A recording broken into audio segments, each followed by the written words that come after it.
ဆက်ဆံရေးပြတ်တောက်သွားပြီးတဲ့နောက်မှာဘသူကပိုးပြီးတော့နောက်တရတက်ပါတယ်လဲလက်တွဲဖြုတ်လိုက်တဲ့သူကလားဒါမှမဟုတ်အဖြတ်ခံလိုက်ရတဲ့သူကလားစိတ်ပညာမှာအဖြစ်ရှိပါတယ်ပြီးတော့တင်ထင်ထားတဲ့အတိုင်းမဟုတ်ပါဘူး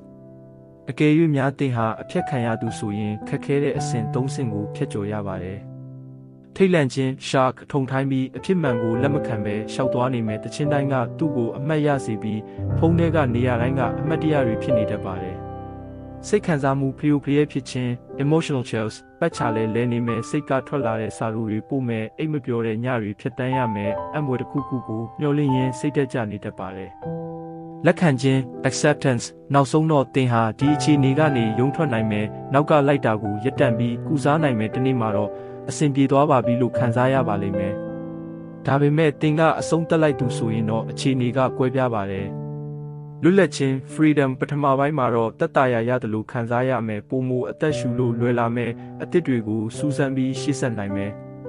ပြန်လည်သုံးသပ်ခြင်း reflection ငါဆုံးဖြတ်ချက်မှန်ရဲ့လားလို့တွေးမိလာမယ်ငါစိတ်ရှုပ်ထွေးပြီးစိတ်မရှိတာများဖြစ်နေမလားလို့တွေးမိလာတတ်ပါတယ်နောက်တရခြင်း regret ဒီမှာအလှည့်ပြောင်းလေးတစ်ခုရှိပါတယ်လက်တွဲဖြုတ်လိုက်တဲ့သူကနောက်မှပို့ပြီးနောက်တရတက်ပါတယ်တိတ်ဆိတ်မှုကပို့ပြီးစူညံလာတဲ့အခါသူတို့ကတင့်မပါပဲပြုံးနေတာကိုမြင်ရတဲ့အခါအဲ့ဒီအခါမှာနောက်တကအပြင်းထန်ဆုံးဝင်လာပါတယ်နစ်မြုပ်သွားတဲ့ကုန်ကျစရိတ်ရဲ့လွဲမှားတဲ့ယုံကြည်ချက် sunk cost fallacy ဆိုတာကိုကြားဘူးပါသလားကျွန်တော်တို့ချစ်ချင်းမြတ်တာတွေကိုပို့ပြီးညှုံနှံလေလမ်းခွဲဖို့ပို့ပြီးခက်ခဲလေးဖြစ်ပါတယ်ပြီးတော့ဝက်ဝင်ဖြူတက်ရောက်မှု white bear effect လို့လည်းရှိပါတယ်သူတို့ကိုမတွေးမိအောင်စူးစမ်းလေပို့ပြီးတွေးမိလေဖြစ်ပါတယ်ဒါဆိုဘသူကပို့ပြီးနောက်တရပါတယ်လေပထမနေ့ကတည်းကနာကျင်ခဲ့ရသူကလားဒါမှမဟုတ်လွတ်လပ်မယ်လို့ထင်ခဲ့ပေမဲ့နောက်မှသူတို့ဆွလုပ်ခဲ့တဲ့အရာတွေကိုလွမ်းဆွမိသူကလား